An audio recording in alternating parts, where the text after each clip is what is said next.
यदा यदा ग्लानिर्भवति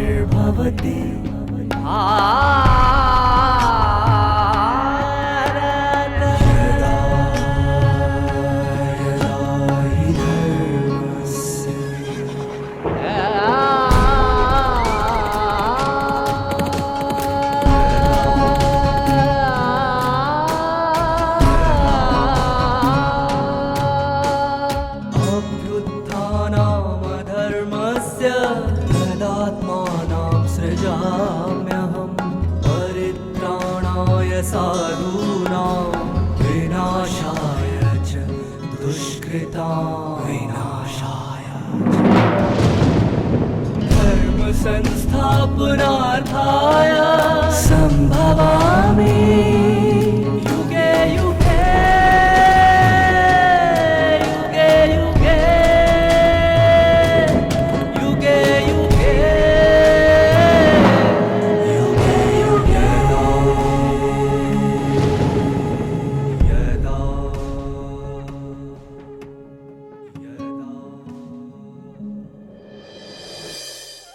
सदियों से मनुष्य भक्ति, पूजा पाठ, व्रत के माध्यम से परमात्मा को प्राप्त करने तथा उनके बारे में जानने का प्रयास करता रहा, परंतु मनुष्य को यथार्थ ज्ञान की प्राप्ति तभी होती है जब परमात्मा स्वयं इस धरा पर अवतरित होकर अपनी और हम आत्माओं की वास्तविक पहचान देते हैं। गीता ज्ञान द्वारा परमात्मा यह स्पष्ट करते हैं कि वह सर्वव्यापी नहीं, अपितु उनके गुण और शक्तियां हम सब में व्याप्त हैं। ओम शांति।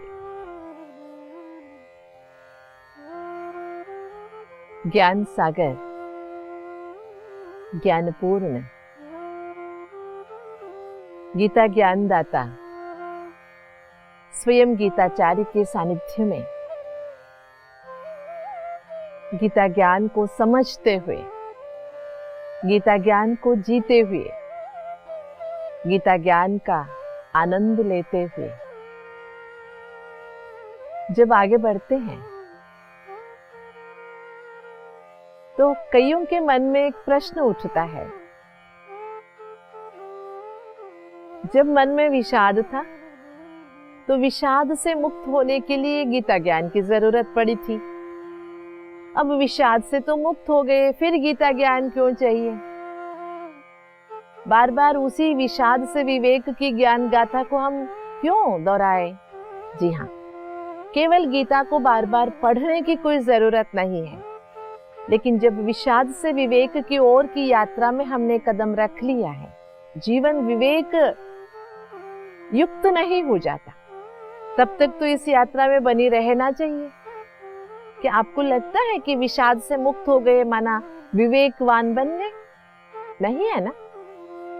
विषाद से मुक्त होना और विवेकवान बनना, इसमें बहुत अंतर है। कई बार विषाद से तो मुक्त हो जाते हैं, लेकिन विवेकवान नहीं बन सकते। हमने नदी के इस किनारे को तो छोड़ दिया, लेकिन उस किनारे तक पहुंच पाए या बीच में डूब गए? यही होता है। जो सहारा मिला था, उस सहारे को पूर्णतः जब पकड़ते नहीं हैं, तो बीच भवन में फंसने की बहुत सारी आशंकाएं होती हैं। इसलिए गीता ज्ञान जीवन बन जाए और जीवन के एक साथी हो जाए। जैसे कि श्वास के बिना जीवन नहीं है, वैसे ज्ञान के बिना भी जीवन नहीं होना चाहिए। नहीं तो हम न ज्ञानी रहेंगे न अज्ञानी, बीच भवन में फंस जाएंगे। अज्ञानी से ज्ञानी बनने की जो परिभाषा है, वो छोटा सा एक्सप्लेनेशन नहीं है। ज्ञानी का एक जीवन होता है। ज्ञानी एक दिन का ज्ञानी, 2 दिन का ज्ञानी नहीं होता है। एक पुस्तक का ज्ञानी 2 पुस्तक का ज्ञानी नहीं कहलाता है। ज्ञानी एक जीवन जीने की आदत है या दशा है या कहे एक कला है। यस, गीता ज्ञान एक जीवन जीने की कला है, केवल विषाद मुक्त होने के लिए नहीं, विवेकवान बनने के लिए मनुष्य आत्मा को हर घड़ी ज्ञान को अपनाना, ज्ञान के साथ जीना जरूरत है। ये बात अलग है कि बहुत सारी बातों को हम धारण नहीं कर पाते, जीवन में नहीं उतार पाते, लेकिन समझ तो पाते हैं ना। जब समझते जाते हैं तो गहराई में जाते हैं, तो आखिरकार उस ज्ञान को जीवन में उतारने की ताकत भी आ ही जाती है। इसलिए ये डर कर के मैं जीवन में नहीं उतार सकता, तो गीता ज्ञान को छोड़ देना, अपने आप पर ही भरोसा न करना, इसी के कारण आधे अधूरे रह जाते हैं। यही बहुत सुंदर बात गीता ज्ञान हमें यहाँ समझा रहा है। अश्रद्धा दानाः पुरुषा धर्मस्यास्य परन्तप अप्राप्य माम निवर्तन्ते मृत्यु संसार वर्तमान। बहुत सुंदर भगवान की ये बातें हैं कि जो मनुष्य आत्मा ईश्वर के इस ज्ञान को समझने में श्रद्धा नहीं रखता है और धर्म के मार्ग पर या वास्तविक धर्म को नहीं समझ पाता है, वो भगवान से अप्राप्य रह जाता है और इसी जनन मरण चक्र में, मतलब मृत्यु संसार में ही घूमता रहता है। मृत्यु संसार से या मृत्यु के भय से नहीं मुक्त हो सकता। यहाँ बहुत गहराई की सोच है भगवान की, जो हमारे सामने भगवान स्पष्ट कर रहे हैं। मुख्य बात यह है, मनुष्य आत्मा को भगवान के बारे में समझने के लिए, भगवान के पास जाने के लिए जैसे ज्ञान की जरूरत है, वैसे ही श्रद्धा की भी जरूरत है। श्रद्धा के आधार से ही विश्वास, विश्वास के आधार से ही मनुष्य आत्मा में कर्तव्य प्रज्ञा, कर्तव्य निष्ठता आती है। धर्म मार्ग पर वो चल पाता है, नहीं तो हताश और निराश हो जाता है, जिसके कारण से उसे लक्ष्य की प्राप्ति नहीं होती है। वो लक्ष्य स्वयं परमात्मा के पास पहुंचने का लक्ष्य लेके जब हम चल रहे हैं, गीता ज्ञानदाता को हम अपने साथी बनाना चाहते हैं, लेकिन उसके साथ का अनुभव हम कर नहीं पाते हैं और इसी मृत्यु के चक्कर में ही फंसे रहते हैं। इसलिए भगवान कहते हैं, ये जो परमात्मा ने हमें समझाई गीता ज्ञानदाता ने, अश्रद्धा धानाः, माना जिसके अंदर श्रद्धा भाव ही नहीं है और भगवान के प्रति आशंकाएं हैं उसके प्रति। आज दुनिया में हम देख रहे हैं बहुत सारे लोग भगवान की पूजा पाठ कर रहे हैं, बहुत सारे विधि विधान है, भक्ति की तो मानो बाढ़ आ गई है, बहुत सारे परंपराएं, लेकिन किसी के अंदर श्रद्धा भाव नहीं है।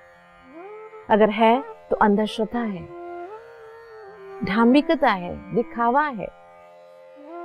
मेरा धर्म तेरे धर्म से बढ़िया है, मेरी उपासना विधि तेरी उपासना विधि से अच्छी है। एक दूसरे को काटने पर, एक दूसरे को पीटने पर, मारने पर तुले हुए हैं। क्यों? क्योंकि श्रद्धा भाव की कमी है। इसीलिए परमात्मा से कोसों दूर है, जिसके कारण मृत्यु संसार में ही चक्कर काट रहे हैं, नहीं बाहर निकल पा रहे हैं, ना दूसरों को निकलने दे रहे हैं। जब अपने आप पर विश्वास आ जाता है, श्रद्धा भाव जागृत हो जाता है, मनुष्य आत्मा अपने आप को भी संभल सकता है और दुनिया को भी बदल सकता है। बहुत सुंदर सी एक घटना याद आती है। दो भाई एक बार ऐसे ही वन विहार कर रहे थे। एक का नाम था विक्रम, एक का नाम था अवधेश। वन विहार करते हुए नदी के किनारे पहुंचे। मन हुआ कि तैरने का आनंद लें। उनको पता नहीं था कि नदी की गहराई कितनी है। नदी में तो उतर गए, तैरना शुरू किए। विक्रम तैरता तैरता वो आगे निकल गया, भवन में फंस गया। और गहराई भी बहुत थी, निकल नहीं पा रहा था, चिल्ला रहा था। लेकिन दूसरा जो अवधेश था बहुत पीछे था, बाद में उसे सुनाई दिया नहीं, लेकिन दिखाई दिया मेरा भाई परेशानी में है।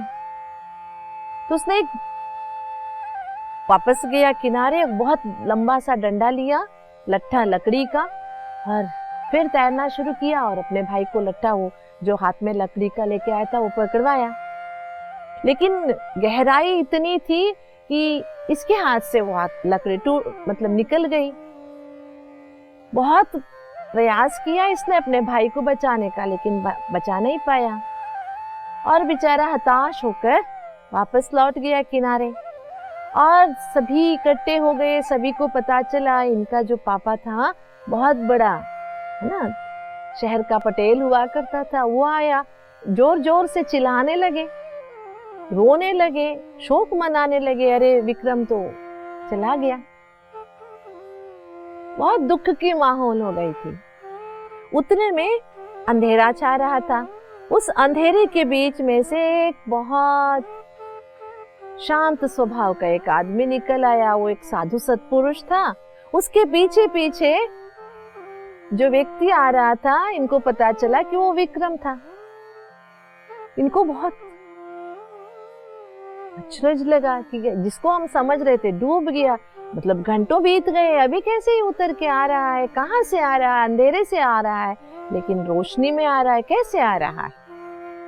तब वो साधु सत्पुरुष ने कहा, आप सभी ने हिम्मत हार ली, अवधेश ने भी सोच लिया कि नहीं, बचा नहीं सकेंगे, लेकिन ये जो डूब रहा था इसने हिम्मत नहीं खोई, ये हतोत्साही नहीं बना। ये जो इसके हाथ में लट्ठा था इसको पकड़ के रखा और थोड़ी दूर उसे पकड़ के खींचते हुए गया और बाद में उसे जमीन पर लगाया तो उसको जमीन मिला। वहां से वो हिम्मत करके तैरते हुए दूसरे किनारे पर पहुंच गए। क्या सीख मिल रही है हमें इस घटना से? कभी भी अपने ऊपर अविश्वास नहीं होना चाहिए, हिम्मत नहीं हारनी चाहिए। वो अपने को बचाने की प्रयास तो हमें हर एक को करना चाहिए, क्योंकि समय पर खुद के भरोसे पे ही हम जी सकते हैं। और जो खुद पे भरोसा रखता है उसे ईश्वर का सहाय तो ईश्वर की मदद तो सदैव मिलता है। अगर खुद ही अपने पे भरोसा खो लेंगे तो ईश्वर भी कैसे बचाएगा। ये बहुत सुंदर श्लोक है जो हमें समझा रहा है कि अगर परमात्मा को पाना है, परमात्मा की सहायता लेनी है, परमात्मा तत्व को समझना है, उसकी गहराई को, ज्ञान के आनंद को अनुभव करना है, जीवन में चलते, जीवन की गहराइयों को नापते हुए भी अगर जानते भी नहीं है तो भी उसकी महसूसता हम कर सकते हैं, तब जब हमारे अंदर श्रद्धा, विश्वास अपने पर भी और विधाता पर भी। इसी को समझते हुए जो हम आगे के भगवान के इन महावाक्यों को सुनते हैं, बहुत सुंदर, बहुत फेमस है। मया ततमिदं सर्वं जगदव्यक्त मूर्तिना मस्तानि सर्वभूतानि न चाहम तेषवस्थितः। मया ततमिदं सर्वं जगदव्यक्त मूर्तिना। देखिए, परमात्मा के यहाँ दो स्वरूप का वर्णन है। इस जगत का अव्यक्त मूर्ति, मूर्ति माना मूर्ति है ना, स्टैचू, मूर्त रूप भी कह सकते हैं। परमात्मा का कोई मूर्त रूप नहीं है। एक जगह कहता है अव्यक्त मूर्तिना, जगद अव्यक्त मूर्तिना।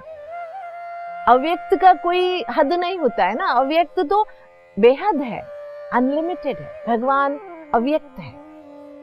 भगवान के रूप को आप कोई डिब्बे में बंद नहीं कर सकते हैं, लेकिन वो मूर्त रूप भी है, कैसे? और कई सोचते हैं ये श्लोक सर्वव्यापकता को स्पष्ट करता है, ऐसे नहीं है। मया ततमिदं सर्वं जगदव्यक्त मूर्ति, मैं इस जगत में सब में व्यापक हूं, अव्यक्त रूप से। मस्तानि सर्वभूतानि न चाहम तेषवस्थितः।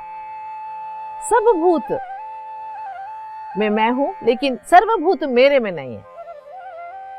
देखिए, दोनों कॉन्ट्रडिक्टरी है। सर्वभूतों में मैं हूं, लेकिन सर्वभूत मेरे में नहीं है। हम सभी आत्माएं परमात्मा के संतान हैं। सभी मनुष्य आत्माओं में परमात्मा के सारे गुण छिपे हुए हैं। मानो परमात्मा है।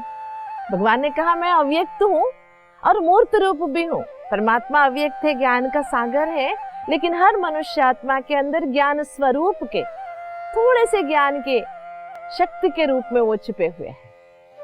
अर्थात परमात्मा नहीं, खुदा के नहीं है। बहुत सुंदर एक्सप्लेनेशन है। मया ततमिदं सर्वम, सभी में हूं। देखिए, प्रकृति के कोई भी वस्तु को आप ले लीजिए या पशु पक्षी को ले लीजिए, उसमें प्रेम स्वरूप है, दया स्वरूप है, नम्रता है, सेवा भाव है। मनुष्य में भी ये है। एक पत्ता भी हिलता है, मनुष्य आत्मा को हवा का या शीतलता का अनुभव कराता है। जो परमात्मा की शक्तियां हैं, गुण हैं, हर एक परमात्मा के रचना में मौजूद है। लेकिन ये सभी पत्ते, फूल, सड़े हुए, पके हुए, ये परमात्मा के अंदर नहीं है। कितनी अच्छी अनुभूति है। ये सर्वव्यापकता नहीं है, लेकिन सर्वशक्तता है। इट्स ऑलमाइटी पावर जो है एक जगह, लेकिन सब में महसूस करते हैं। मैं भी कहती हूँ मेरे साथ भगवान है, आप भी कहते हैं आपके साथ भी भगवान है। दुनिया के 700 करोड़ मनुष्य आत्माओं के साथ भी भगवान की महसूसता हो सकती है, लेकिन भगवान सब में नहीं है। लेकिन भगवान की ताकत की हम महसूसता कर सकते हैं। ऐसे सबके अंदर परमात्मा की ताकत है। इसको जब हम अनुभव करते हैं ना, तभी जो हमारे अंदर अश्रद्धा है, अविवेक है, वो सब दूर हो जाता है। तभी हम परमात्मा की गहराई की महसूसता कर सकते हैं। देखिए, दुनिया में लोग क्या कहते हैं कि बुरे से बुरे व्यक्ति में भी प्रेम छिपा हुआ है। इसका मतलब बुरा मनुष्य का स्वभाव है, प्रेम परमात्मा का स्वभाव है। ऐसे नहीं है, ऐसे नहीं है। हर मनुष्य आत्मा के अंदर परमात्मा के गुण अवश्य है, लेकिन जब उस गुण को हम अहंकार से मिला लेते हैं, देह भाव से मिला लेते हैं, तो हमारे अंदर वो बुरे गुण मौजूद हो जाते हैं। तब हम, अगर हमारे अंदर प्रेम भाव है और प्रेम भाव के साथ साथ हम क्रूरी भी है, क्रिमिनल भी है, तो क्या आप कह सकते हैं इसमें परमात्मा प्रवेश है? नहीं। इसलिए परमात्मा की सर्वव्यापकता को नहीं, लेकिन परमात्मा शक्ति की महानता को दर्शाता है। इसी गहराई को समझने के लिए हमें अपने आप को जानना, अपने पर विश्वास रखना जरूरी है। इसलिए परमात्मा ने शरीर मनुष्य आत्मा को आत्मा की पहचान दी है ना। हर शरीर में, हर क्षेत्र में एक क्षेत्रज्ञ है, और पूरी यूनिवर्स का जो मालिक है परमात्मा, उससे ये क्षेत्रज्ञ जुड़ा हुआ है। लेकिन जब क्षेत्रज्ञ और परमात्मा के साथ का संबंध टूट जाता है, तब मनुष्य आत्मा दुखी और परेशान हो जाता है। इसीलिए परमात्मा कहते हैं, जो परमात्मा पूरी दुनिया में अपने गुणों को बिखेर के रखे हैं, हर मनुष्य आत्मा के अंदर परमात्मा के गुण जो मौजूद है, अव्यक्त स्वरूप में, मूर्त स्वरूप में, उसे पहचानिए। लेकिन जो मनुष्य आत्मा के अंदर बुराइयां हैं, जो परमात्मा से अलग हो चुके हैं, उनके अंदर, वो परमात्मा के अंदर नहीं है। मेरा जो शरीर है, ये 5 तत्वों से बना हुआ है ना। मिट्टी से बना हुआ है ये चमड़ी, लेकिन चमड़े मिट्टी में नहीं है।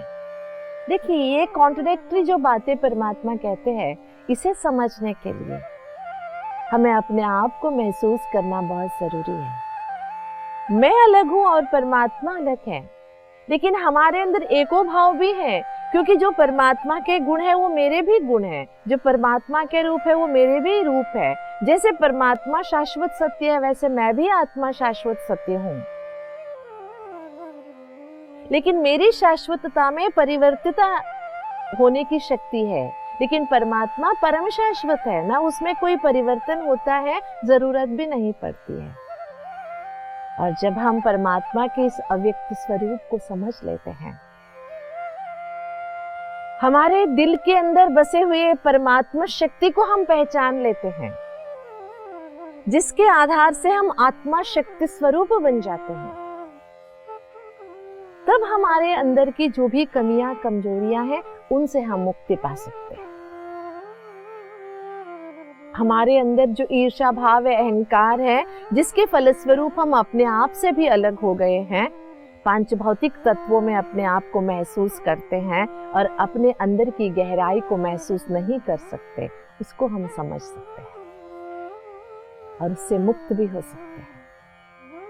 आपको लग रहा है थोड़ा कठिन है, अजीब सा लग रहा है? नहीं, और सरल मार्ग परमात्मा बता रहे हैं।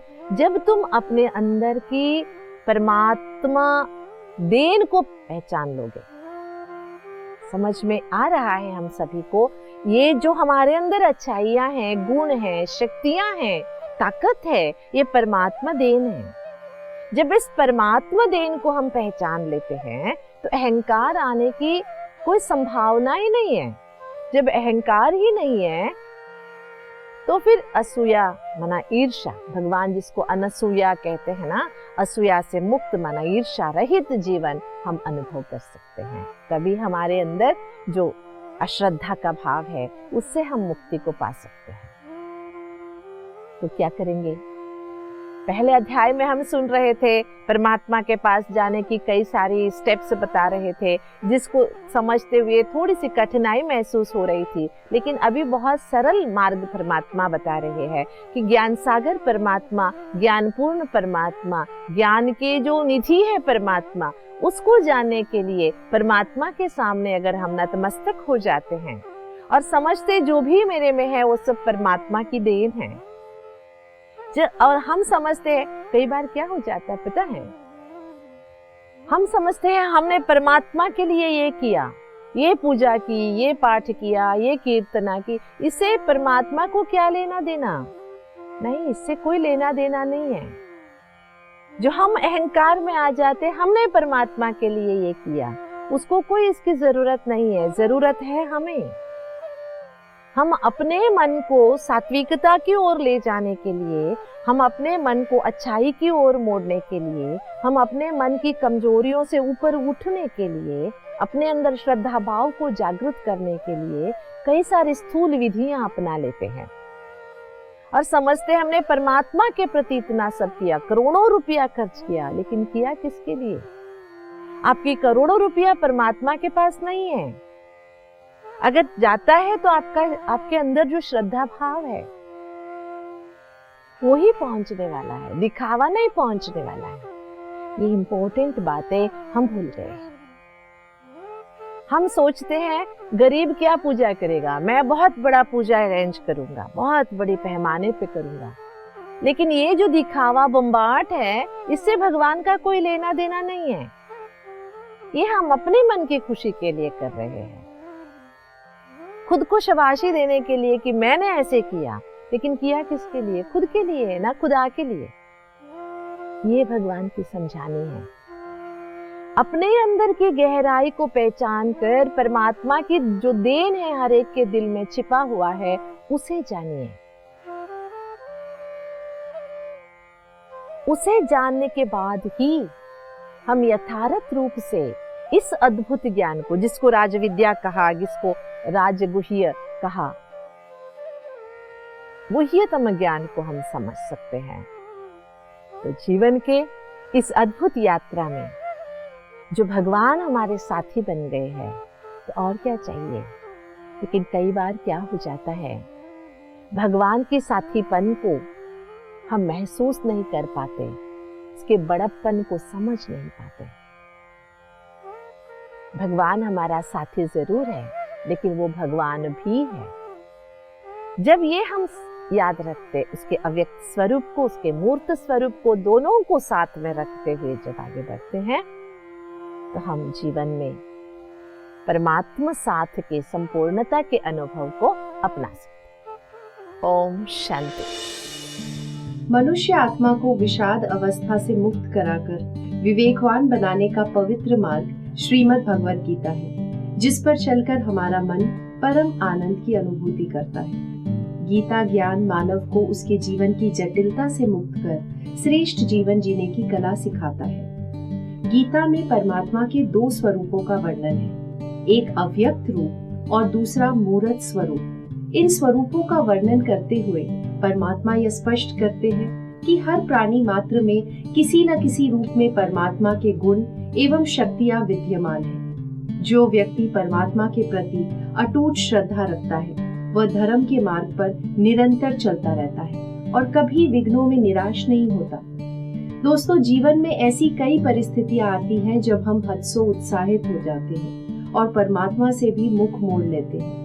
ऐसे ही समय पर यदि हम निरसंकल्प रहकर धर्म के मार्ग पर निरंतर चलते रहे तो अवश्य ही प्रभु के प्यार एवं सहारे का अनुभव करेंगे, जिससे हमारा जीवन दिव्य हो जाएगा। तो दर्शकों, आत्मा और परमात्मा के यथार्थ ज्ञान के गहरे राज को आपके समक्ष स्पष्ट करने के लिए हम आपसे फिर मिलेंगे। ओम शांति।